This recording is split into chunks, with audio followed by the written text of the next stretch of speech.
Hello, I'm Tim Shoebridge for Cherry Audio. The wait is finally over. We now have in our hands, in our virtual hands, we have Cherry Audio's Mercury-8.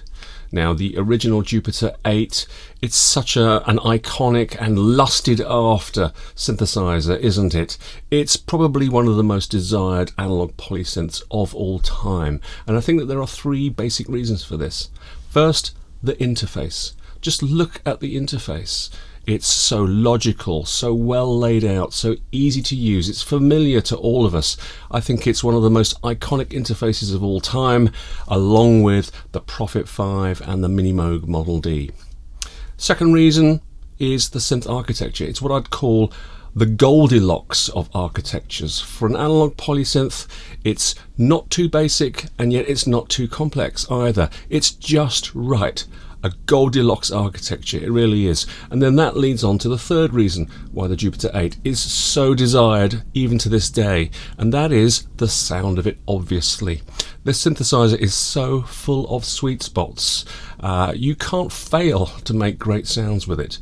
Those sweet spots are there, and they are a mile wide. And it's just the same with Cherry Audio's Mercury-8. The sound is just incredible. The sweet spots are there, and they are a mile wide too. So let's have a little experiment. You can play along with me at home if you like. Run up Mercury-8. Let's initialize a new patch. Then what I'm going to suggest you do is go down to the effects button right at the bottom left. Click on it. We're going to choose just one effect. So select effect. Let's choose the dual delay. It's a wonderful effect. We're not going to play with any of the controls at all. We're just going to leave it alone. It just sounds wonderful just by itself. I'm going to switch back to the keyboard view. I just want you to press just a couple more buttons and things for me. Go to drift. We'll talk about all of this stuff later. We'll talk about this wonderful little display we've got here later. We've got something here called condition. Click on 44 years because that's how long it's been since the Jupiter 8 was first released. Click on 44 years, and what this is going to do is it's going to loosen up all of those synth parameters inside Mercury-8 and make it sound like a 44-year-old synth. And now let's just try playing a chord, any chord you like. So adjust the volume to taste so that it sounds good to your ears. What I'm going to do now is just add a little bit of vibrato, and we do that with this slider here. We're in the VCO modulator section. We can modulate the VCOs with an envelope or with an LFO. Let's turn up the LFO modulation amount. Not too much. I'm going to put it up to about 20%.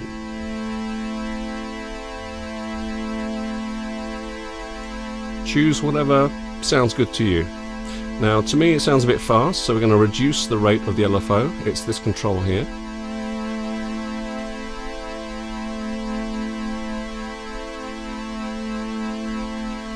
And that just to me sounds wonderful already. Do we want to do anything else to it? No, let's leave it alone. Let's just play some big chords.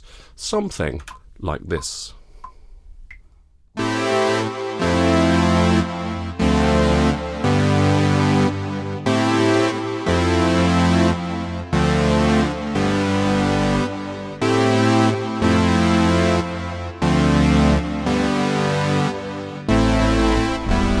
Some drums.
Right, so as you hopefully heard there, Mercury-8 is not just great for poly sounds like keys and pads, but it also holds its own when it comes to leads and basses and arpeggios and those kinds of mono sounds as well. It all comes back to that Goldilocks architecture that I mentioned before. And let's take a look at that architecture now. Now we're going to look at the front panel, we're going to talk about the synth architecture. Now I'm hoping that we all, more or less, to a lesser or greater degree, are familiar with the Jupiter 8, familiar with its architecture, and familiar with the front panel. So I won't spend too much time on this next section, but what I will do is afterwards dig into all of the things that Cherry Audio have done to make this as an authentic sound as possible, as well as add so many amazing features on top of what already is an amazing synth architecture. So let's take a look at this front panel to start off with. Right, let's start at the beginning, and the beginning is the oscillators. We have two of them. We don't need more than two for 99.9% of the sounds that you want to make with a synth. So we have these two here. They've got a great range of waveforms available. We're listening to both of them at the moment. Just to mention, here is the mix control, just a simple little dial to mix between VCO number 1 and VCO number 2. There's no extra dial or button for noise, so if you want noise, then set VCO number 2's waveform to noise, and then we've got it.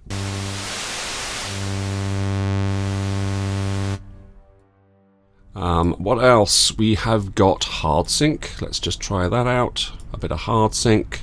Let's just listen to VCO number 2.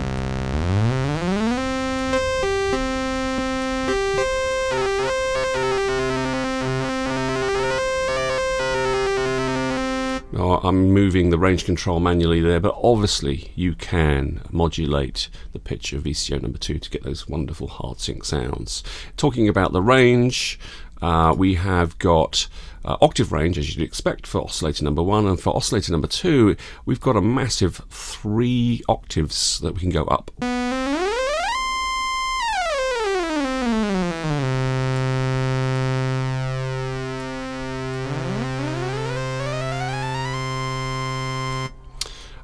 What else? We have got cross mod between the two oscillators, so let's set them to a nice subtle waveform. We've got sine for oscillator number 2, we've got triangle for oscillator number 1, and let's try out this cross mod here.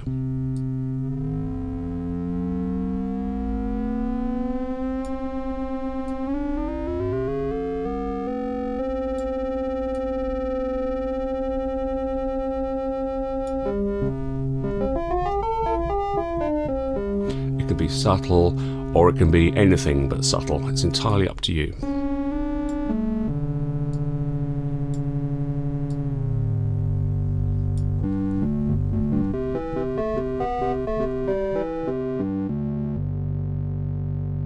In terms of modulation, as we kind of touched on at the beginning, we have got this oscillator modulator section here. We've got the ability to apply pulse width modulation for oscillator number 1, and we've got the ability to apply frequency modulation, both using the LFO and one of the envelopes. And we can apply it to either or both of the oscillators. Very, very flexible. In terms of the LFO, we've got it over here. We kind of touched on it before. We've got a rate control. It has a delay as well, which is really, really handy. And Cherry Audio have added the ability to sync it to MIDI clock, which is fantastic. We can reset the phase of it on each key press, and we've got things like random as a waveform for it. Really, really cool.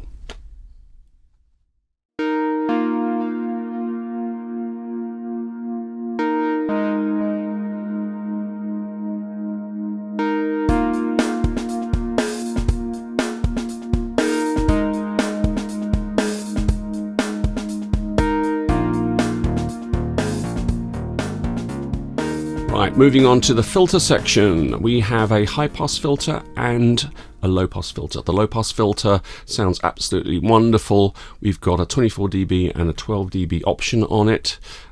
This is 24 dB. Lovely and smudgy. Let's add a little bit of resonance to it. It sounds absolutely gorgeous.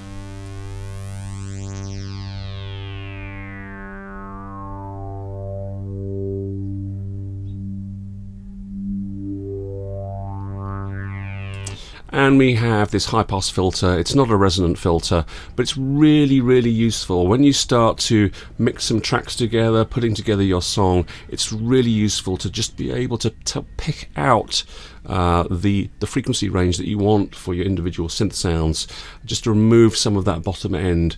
It might sound like a counterintuitive thing to do. We love synths with bottom end, but when you're doing multi-tracking and when you're putting together a song, just to be able to just take out those lower frequencies for certain parts in your song is really, really useful, and we've got that here with the high pass filter.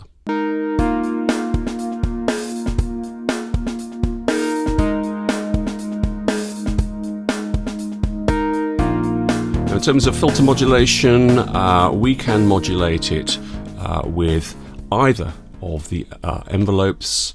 We'll talk about the envelopes in a second.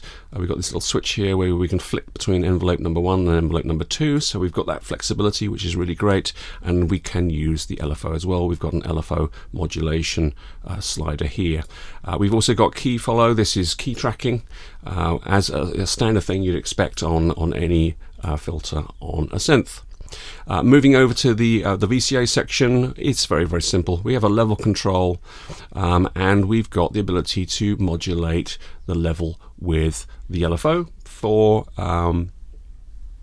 tremolo effects. Almost forgot the word. Tremolo effects. Let's move on to the envelopes, because I really love these envelopes on Mercury-8. They really are fantastic. They're simple things. We've got attack, decay, sustain, release, as you'd expect. Something that really blew my mind was, look, if I turn up this decay all the way to the top, see what it says there? It says 44,000 milliseconds. The length that you can create on these attack and decay and release portions of both envelopes is massive. That's 44 seconds. You can create some incredible ambient soundscapes with these envelopes. They've got such a massive range on them. And they've also got something really, really cool, actually, you don't see very often at all. They've got key follow, so they've got keyboard tracking on them as well.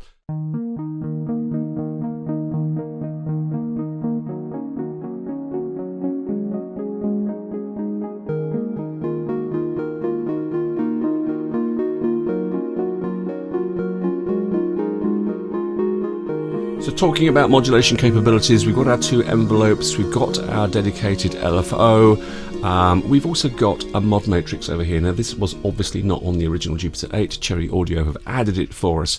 It's not the first time that we've seen a mod matrix in a Cherry Audio synth, of course it's not, but having it here, it fits in so beautifully on the front panel, doesn't it? But having it here just adds to the modulation capabilities so hugely with Mercury-8.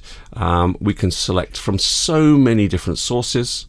We can go via a secondary controller, so we can basically be applying two control sources to a modulation, and then we've got a destination, a big long list of destinations down here, including effects parameters, and we'll talk about effects later on. I'm not going to go into this whole list. It is very, very comprehensive, but as I hope you can imagine, the modulation capabilities here are absolutely massive.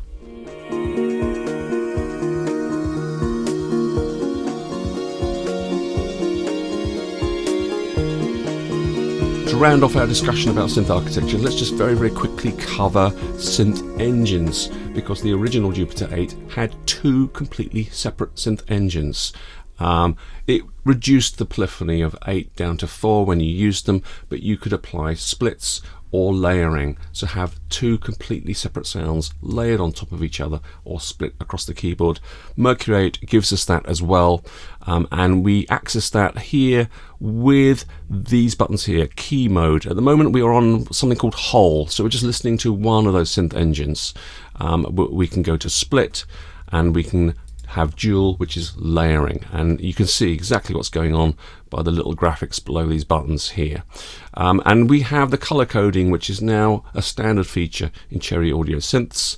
When we are either in dual or split mode, we have two layers, an upper layer and a lower layer. The upper layer is color coded as a red, so you can see by all the controls here they are red. If we wanted to set the synth parameters for the lower layer, click on this button here, and as you'll see, everything very, very tastefully changes to green, including the LED effect here and our little display panel in the middle. So we've got red and green. It's a standard thing now with Cherry Audio synths, and as we'll see when we get onto the effects, those are also color coded, and that's another standard Cherry Audio feature.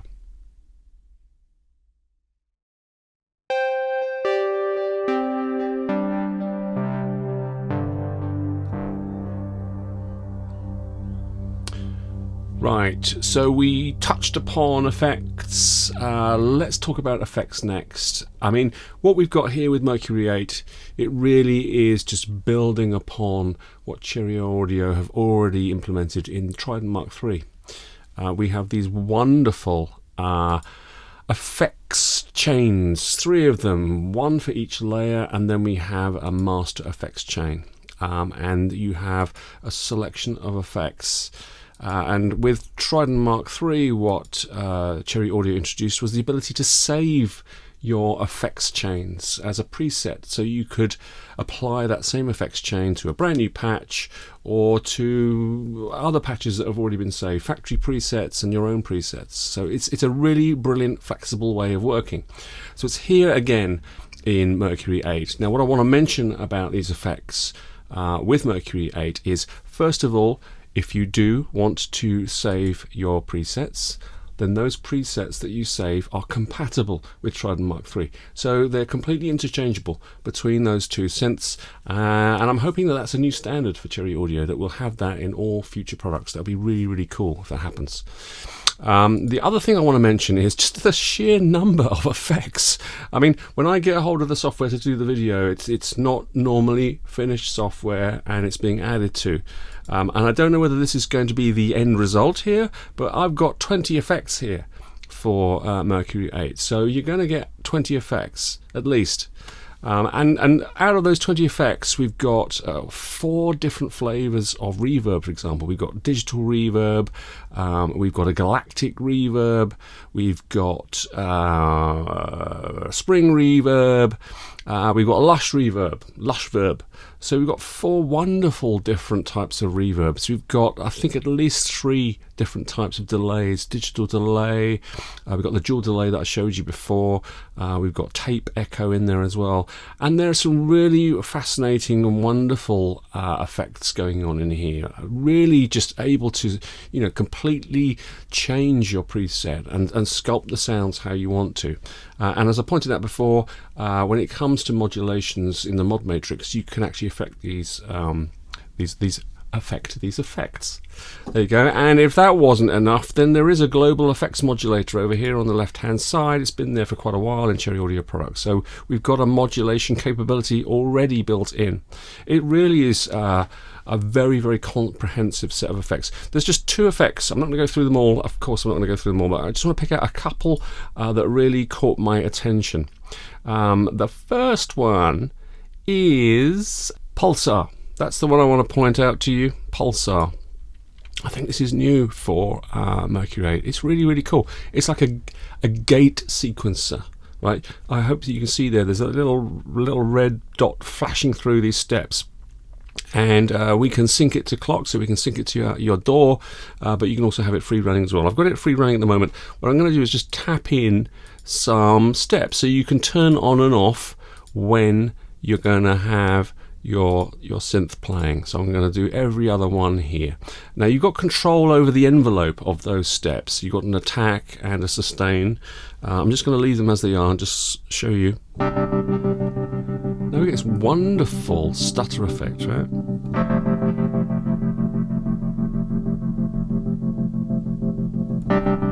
If I turn the sustain right down, then we're going to hear it as if there's no pulsar here at all.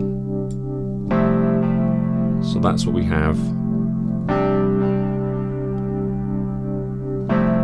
which is, I think, a rather nice preset. Let's turn up sustain again. So we get the stutter, but obviously we can turn things off. Let's try that.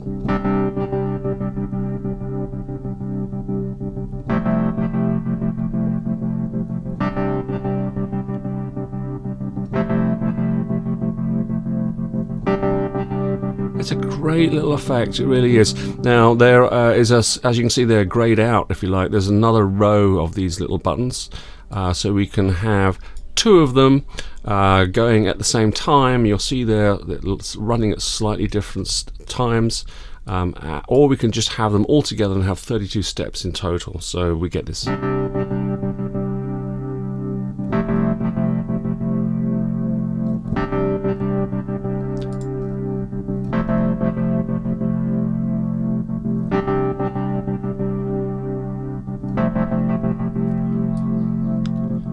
Anyway, it's a wonderful little effect. It's so useful, really cool. But the one I gush over the most, actually, of these new ones here, is lo-fi.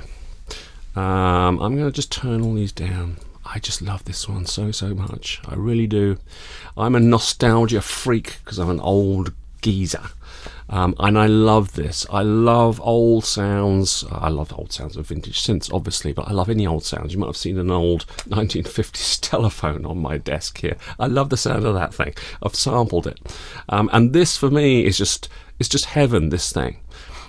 So with this thing, we've got control over wow and flutter. We've got a vinyl emulation, and then we've seen before in a previous Cherry Audio product, it was the Yellow Jacket. We've got this hiss and hum, the earthing hum. So let me just, well, I'm actually not going to play anything. I'll just turn these things up. You can hear the hum. Right, we've heard that before. It's so wonderful, isn't it? And we've got the two different voltage frequencies. That's the one I'm used to. The 50 Hertz. So we've got hum, we've got hiss, and now they've given us wow, vinyl, and flutter. Well, wow and flutter affect the sound that you play through, so you can't hear anything by themselves. Let's just listen to vinyl. This one is just gorgeous.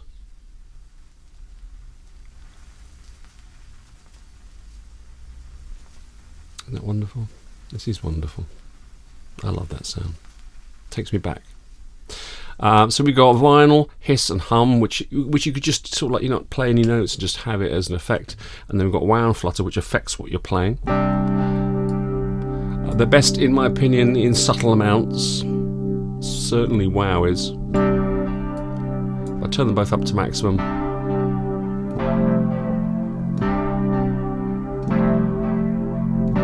In fact, that sounds wonderful.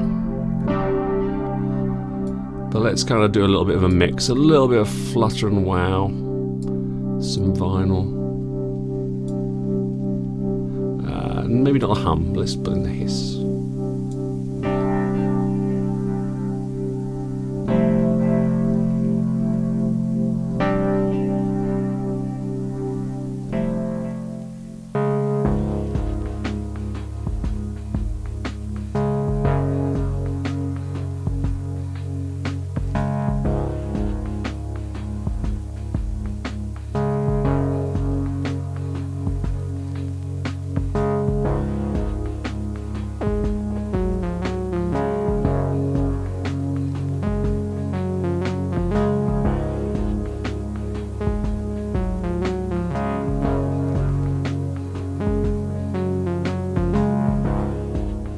So I'm very conscious of not turning this video into yet another marathon. So this is going to be the last section. And so in this section I'm going to try and cover as many important things as I can. I'm going to apologise profusely for missing other things out. There's so much in every Cherry Audio product. It's impossible to cover everything, and it's even more so with Mercury-8. It really is. So, there's a whole sequencer section here that I haven't mentioned and haven't talked about, and you have a different sequencer for each of the parts, the layers, right? As you'd expect. There's a whole arpeggio section over here, and I haven't mentioned that either. And again, there's an arpeggio section for each of the parts, each of the synth engines, the layers. this whole performance section down here next to the keyboard. I haven't talked about that at all. The different play modes that I haven't talked about, the solo, the unison, the two different poly modes, chord mode and multi-mode. You remember multi-mode? It was first introduced with Yellow Jacket, and it emulated the polychaining of multiple synths together. We've got it here in Mercury-8. And I haven't mentioned the wonderful little display here. It's so useful, and by having this display with a little menu system behind it, it means that Cherry Audio have been able to keep the front panel very much in line with the simplicity of the original Jupiter 8. It's really great that they've been able to do that and kind of minimize the number of controls on the front panel. I really do like it. For example, we are on poly mode right now, so we see the number of voices allocated. It's 8 by default to keep it kind of, you know, in line with the Jupiter, but we can go up to 16, and we can go up to 16 for both of the layers, whereas on the original Jupiter it would have been 4 if you'd applied the two layers. So we've got up to 16. You can see it visually here. You can see the voice allocation as I play.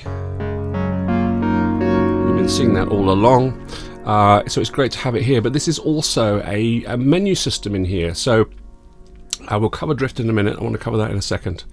But if we go to, say, one of the other play modes, like solo, for example, now it turns into a little menu system, and we've got trigger. On the left, we've got trigger, and then on the right, we've got two choices. At the moment, it's set to multi, but it could be legato.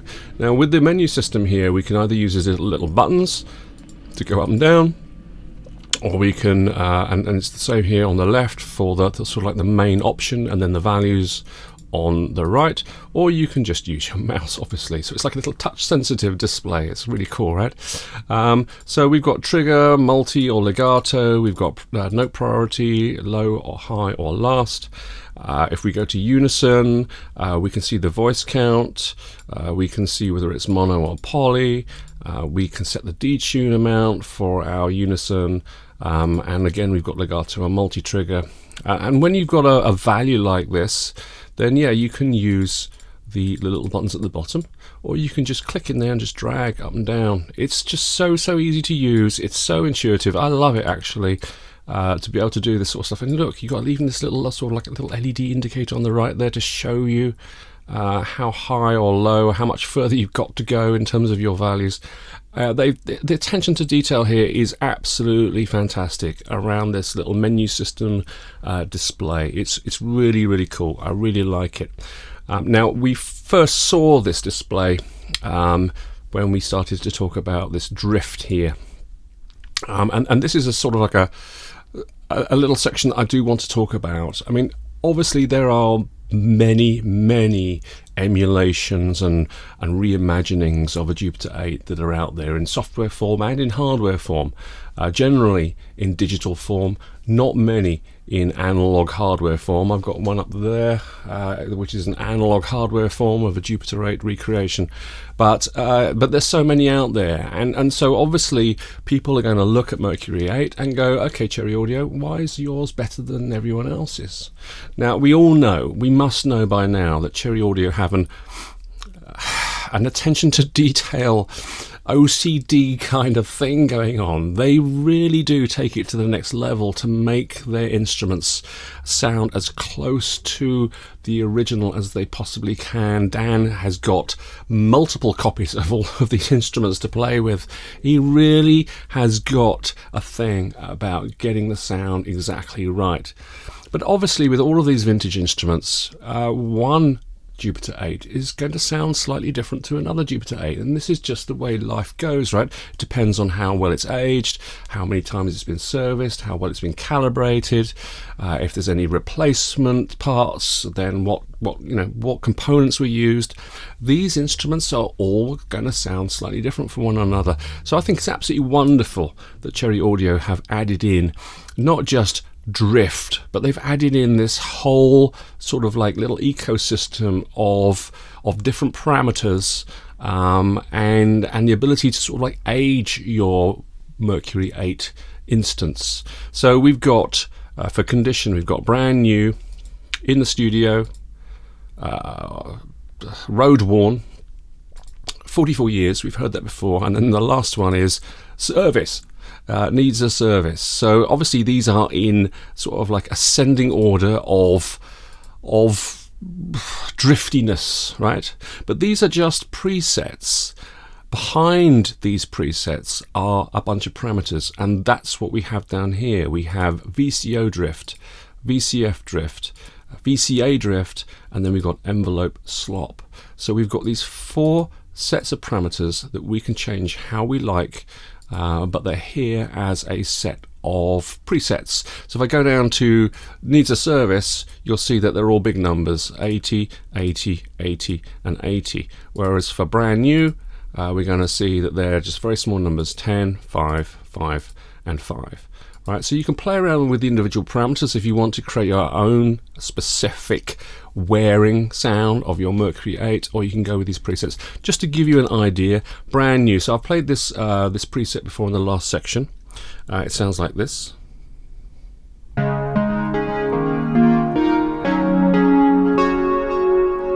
That's brand new, and this is needs a service.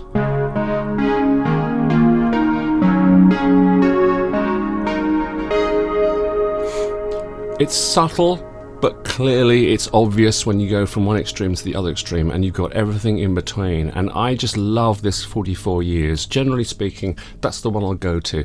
It just adds that little bit of variety, that little bit of instability that I love, and that's the one I go to all the time. But it's just so great that Cherry Audio have added in this condition, set of parameters, set of presets into Mercury-8, so that you really can recreate Mercury-8 to sound as close as possible to the Jupiter 8 that you know and love.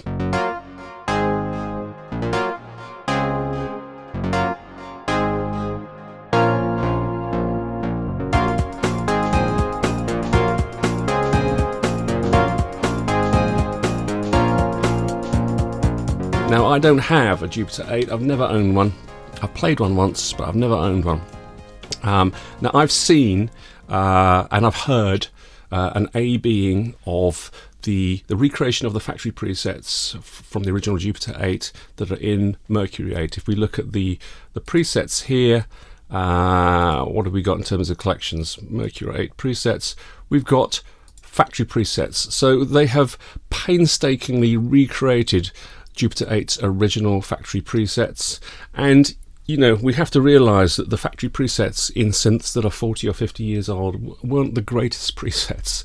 I think we're a lot more refined these days in what we like to hear in a preset. So these are quite staid and boring presets by modern standards, but they're here and they're recreated, and I've heard for myself an A-B between these ones in Mercury-8 and Dan's Jupiter 8, and they are indistinguishable. They are mainly indistinguishable. I think in a blind test you would not know the difference. You really wouldn't. Now they've taken these presets and they've given us Factory Plus. So they've taken the staid and maybe slightly boring original factory preset from the Jupiter 8 and they've just jazzed them up just that little bit to bring them more into the modern age. I mean, this attention to detail is amazing and fantastic. I really do think it's fantastic. One more thing that I want to point out on the attention to detail thing, if you're not already convinced about Mercury-8, is that the original Jupiter 8 could save its presets as a system exclusive MIDI file. Now, this was not standard on Jupiter 8. It's a third party, I can't remember what it's called, I'll pop it up on the screen, but a third-party capability of being able to save and load presets into your Jupiter 8. So there are a whole load of SysEx files lurking out there on the internet that are different presets for Jupiter 8s. If you look here, I've got in my little folder, my SysEx folder here, I've got just an example file, this one here. Now what I can do is I can just take that SysEx file. This is a Jupiter 8 set of presets, okay, in SysEx, MIDI SysEx format. I can just drop it onto Mercury-8. It ingests it all, however many presets there are in there, and it saves them locally on your computer. And you can see there it's successfully imported 128 presets into a new user programs category called J8 SysEx Bank. And so now I can come in here and I can see all of those presets that were in that SysEx file, and they've been imported and are completely playable and authentic sounding inside Mercury-8. I mean, I think that is just mind-blowing, and I understand that you can go the other way and you can export out to SysEx as well. I haven't tried it, but I'm sure it'll be in the user manual, so check that capability out as well. It's just a mind-blowing thing. I mean, I think the sounds of Mercury-8, the pads, the keys, the plucks, the ups, the leads, the basses, you know, they're kind of everything that you'd ever need in a virtual analog recreation, a plug-in that gives you wonderful, warm, analog polysynth sounds. This is the only plug-in that I would need to take with me on my laptop to make music anywhere. I am just blown away by it. That's enough gushing. Thank you very much for your time in this video. I'm going to play out with a little bit of music at the end. This is Mercury-8 Cherry Audio. Thanks very much for watching.